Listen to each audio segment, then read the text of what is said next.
Hello and welcome to Yamale's podcast series. My name is Nati and I will be your host today. Today we'll welcome Andrea.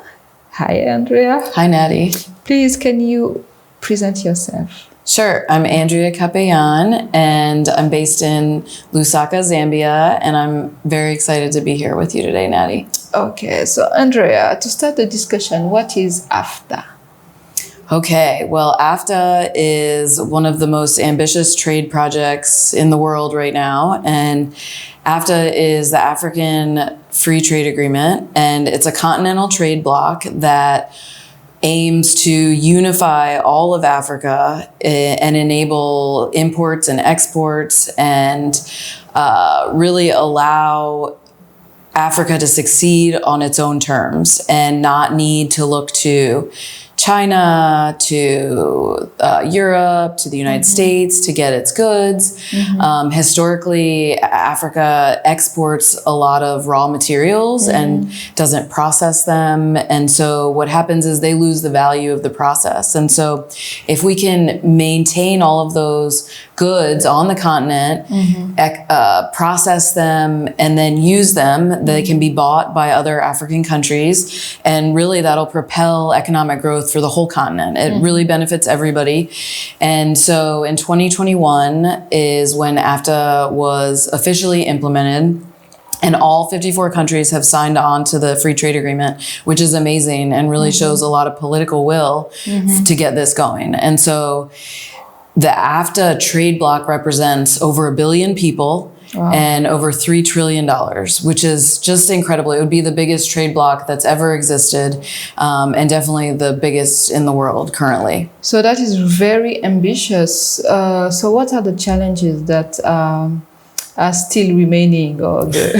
Yeah, absolutely. There's so many challenges, as you can probably imagine. So in 2021, it officially kicked off and people could start using the trade bloc. However, there's still a ton of barriers. And so some of those barriers are really formal, like laws that may need to be changed to allow one country to export to another country.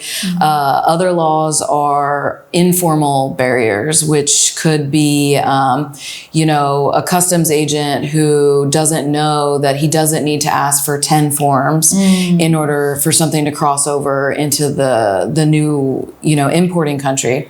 And so there's so many layers that need to be tackled, and the legal framework is definitely part of it, but there's a lot of things. And we really hope that if we can work with different countries to align the laws, the customs regulations, within a few years as the implementation starts to really kick off. Because right now everybody's agreed to it, but nobody's really doing it or using it. And some people don't even know how to go about using it. And so people are preferring to export normally as opposed to even try to abide by AfTA regulations and where they could potentially get savings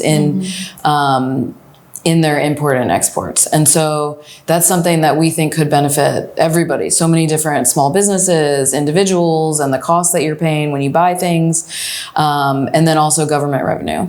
Okay. So when we talk about trade, we often think about the pricing, about the logistics, but how laws fits in. Sure. So laws are really important because they really form the basis for international trade. There are international trade laws, there's international trade lawyers, there's a lot of treaties that go along with it. And so you really need to sit down with different governments and work through where the law's not aligned and what are things that we could do to streamline.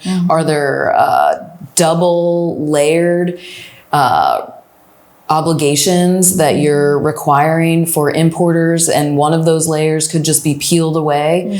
Are there ways that we could make uniform currencies across borders in a way that make it easier without the transaction costs? Are there documents that could just be translated into different languages to make it easier for Anglophone and Francophone countries to work together? There's so many things that we could do, but laws are the foundation of all of it. Okay. So how Yamale Alliance fits into it? What is your approach to help the implementation of AfTA? Sure. Well, we're hoping that we could be of use to various governments to help them think through where there are bottlenecks in their import and export and how we could support that. But on a more basic level, we think that even just understanding what AfTA means and what is required by it and how to follow the procedures that would allow you to get better tariffs could really help just small businesses trying to export. There's so many small businesses that work on import-export all over the continent. And if we could get the information out to them, which we are currently working on through our Yamale platform, it would allow them to see what the tariffs are currently, what they're set to be at the next reduction of tariffs, how much money they could potentially save based on their specific item, and then where the informal barriers are. Like, oh, there's a traffic jam at this one border because that customs agent isn't sure what to do with a specific import. And so maybe if there's a way that you could export out of a different border just for this shipment, that would save you money or time. And so trying to figure out where those informal barriers are and get that information out to small businesses, we think would make a huge difference. We've read so many case studies about businesses who end up losing money because their goods are just sitting at a port somewhere because they didn't know about a specific form that they needed to fill out or how to fill it out right. And so on our platform, we want to give small businesses access to those forms in languages that make sense, in a really commonsensical way of understanding without legalese and intermediaries that don't tell you what's really happening, but will point you in a direction that will just add another 3 days to your export process. And so there's so many pieces of the puzzle. And Yamale would love to work on as many as we can. But right now, I think we're really focused on getting information out to small businesses and trying to make the process less intimidating. Yeah. So we received on the past episode talking about the platform. That's very interesting, and I think that's the tool that Yamale will use to make all the laws accessible. And we also received Megan that talked about the network of lawyers and people that want to join the movement and work with Yamale. So what will be your open or your call action to all this ecosystem to just plug into Yamale works? Sure. I think that you have to visit the platform. You have to see what we're building and see if it can be useful to you.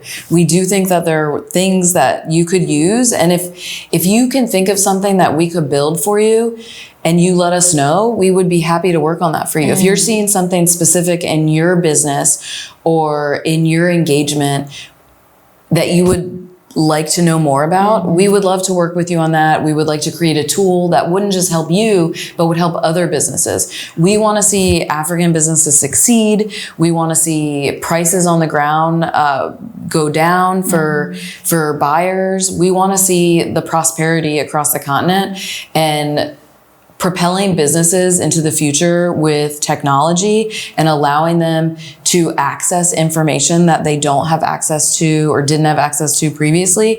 We really think that that could make a difference. And so come to us, let us know what you need. We'd be happy to work on it. And also look at the tools that we have. We do think that there are tools that could be useful to you already.